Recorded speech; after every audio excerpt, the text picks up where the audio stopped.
Ve hatta da hastalığı kaybetme şansı var, yoktur.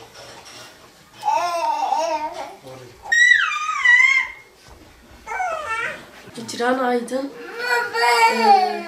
bebeğim 6 aylık, kalp rahatsızlığı. 3-4 defa Adana'ya gidip geliyoruz. Doktorlar dedi ki ilaçlarla bir şey iyileşemeyecek, ancak ameliyat ya kalp kapağını değiştireceğiz. Bir şey anlamadık. Diyarbakır'a da böyle. Özel hastaneye de gidemiyoruz. Maddi durumumuz yok. Bebeğin iyileşmesi...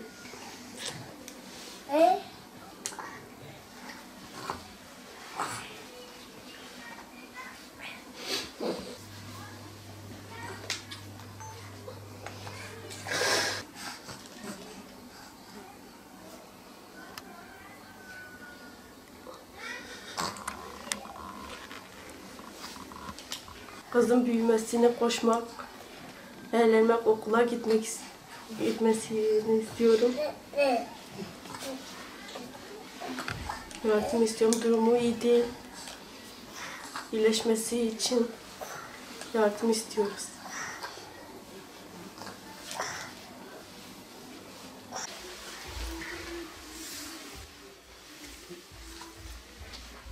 دخوازم كتكام بحد وبه قال قباجغاوي ناي شغلاندن ياي دقيش بيا عمليات حاضر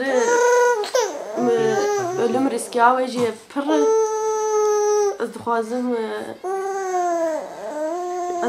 yardım edخوازم Recep Tayyip Erdoğan'dan da yardım edخوازم. İşsizim, 2 çocuğum var. 4-5 sefer Adana'ya gidiyorum. Doktor kalp kapacağı dedi, değişecek. Kalp nakli istiyoruz.